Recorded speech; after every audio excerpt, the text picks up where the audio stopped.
by nature, I try to be as positive as I possibly can, especially when it comes to Xbox, because I just quite frankly enjoy Xbox quite a bit. Now, a lot of people understand that a couple years ago, I went through a period of time where I wasn't really sure that Microsoft was 100% behind the Xbox brand. Yeah, they were picking up a couple of studios here and there, and I was excited about what some of the studios could do, but let's just be real, early on, they picked up Playground Games, which meant nothing was really changing, because guess what? Playground Games was already making Xbox games, so really nothing else has changed, except for they're also going to be making Fable, and hopefully that turns out to be a great game. But for the most part, it's like, I thought Psychonauts 2 was pretty good, but when are we going to see another game from Double Fine? In Exile seemed like more of a PC studio pickup. Ninja Theory I was excited for. We'll see what happens with them. Compulsion, that sort of remains to be seen. They don't have the best track record, but we'll see. This in general has been a very good generation for Microsoft to start out with, and now it seems like they hit into like a bit of a roadblock, and it's really kind of unfortunate. And now we're seeing some issues with an Xbox Series S that apparently is causing some crashes and all kinds of issues, and some people are saying, oh, well, this is the big problem, it's under power, it's this, it's that. So, I mean, it really kind of remains to be seen what happens here, but, I do think they need to see an instance where this is kind of seen through and maybe get some kind of response. Now, for instance, I think the Series S is great for what it is, but don't get me wrong, it's definitely not on the same level as the Xbox Series X or a PS5, in particular Xbox Series X, but I still think it's a very solid console, and I think that that's something that has kind of led to some really great things, but there's always going to be the odd dev here or there that are kind of negative with this. So Microsoft decided to do something incredibly different this generation. It launched two consoles at once, one that took the crown for most powerful and one that was smaller and cheaper and less powerful, with the idea to appeal to hardcore gamers with the Series X and sweep up the more price-sensitive gamers with the other. It seemed to pay off, especially as the pandemic led to component shortages and unprecedented demand for consoles. The Xbox Series S was in greater supply, and Microsoft won a lot of people over with the Xbox Series S and Game Pass, which actually was growing at record rates and things like that. But as this generation has gone on, there's been a persistent little bit of back and forth about, just how good the Series S is, and maybe that it's causing a lot of issues or holding back the Xbox Series X in some way, which I'm not really sure I really buy into that. If you look at things, I mean, look at, like, for instance, the PS4 and the PS5. The best games for the PS5 right now are also on the PS4. Spider-Man Miles Morales, God of War Ragnarok, Horizon Forbidden West. Now, I'm not a Horizon Forbidden West fan, but it'd be ignorant for me to say that that game doesn't look absolutely splendid, even on the older hardware. Was that held back by the fact that it was on the PS4, which is, hardware from 2010, even though the PS4 came out in 2013, the hardware itself is from 2010. So was that held back? I mean, you could make an argument for it, but I think actually that this is, a little bit different situation anyway. So there is a subreddit on a post about Xbox Series S and has attracted some interest. Apparently, the Series S can run out of VRAM, and illustrating the point with a photo of a TV with an Xbox error message. Out of memory, video memory, trying to allocate a rendering resource, it says. Make sure your video card has the minimum required memory. Try lowering the resolution and or closing other applications that are running. Exiting over a frozen image of Borderlands 3. First of all, you can dig into what VRAM actually is if you're kind of wondering.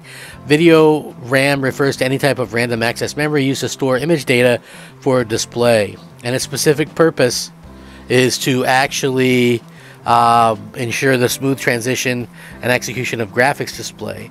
Now, looking at the specs of the Xbox Series S, it has 10 gigabytes of VRAM, of which 8 gigabytes are dedicated to games, with the remaining allocated to the OS. In contrast, the Xbox Series X has 16 gigs dedicated to VRAM. So this seems like a significant gap, but it is important to remember that the Series S was always built to run games at 1080p, 1440p maximum, while the Xbox Series X targets 4K.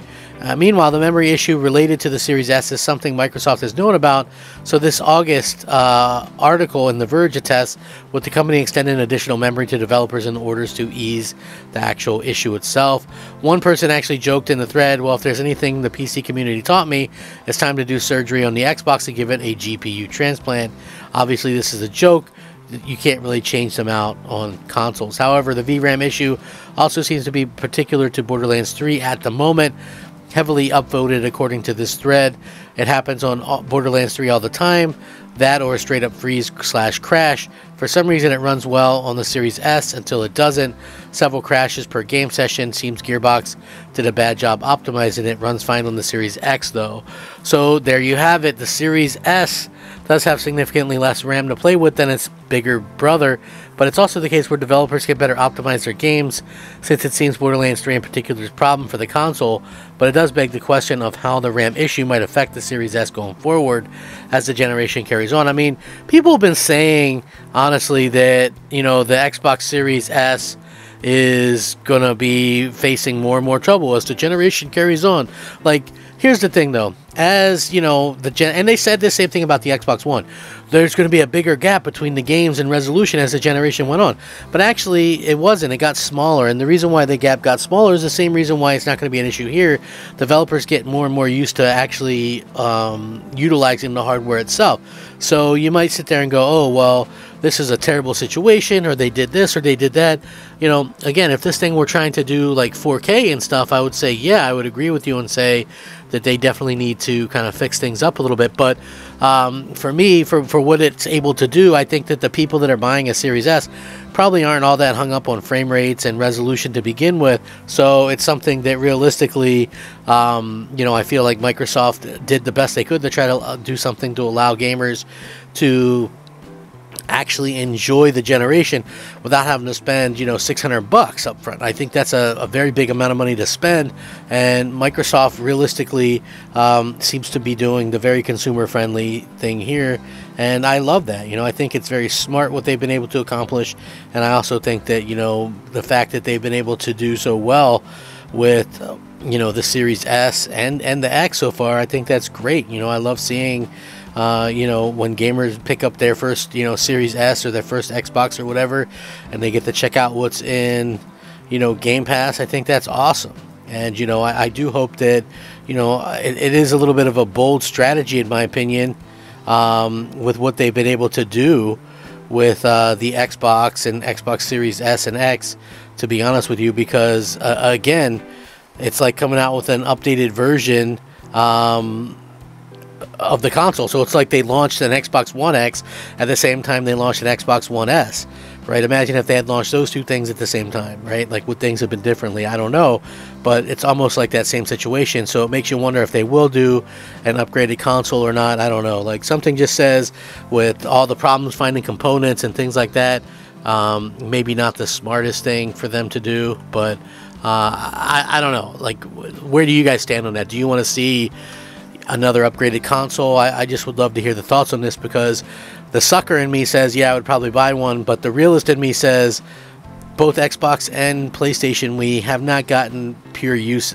out of these consoles yet, 2.5 years into the generation. So I don't know. Let me know. Thanks for watching. Please like the video. I'm Crap Gamer. This is Crap Gamer Reviews. Rack 'em up. Crap Gamer out.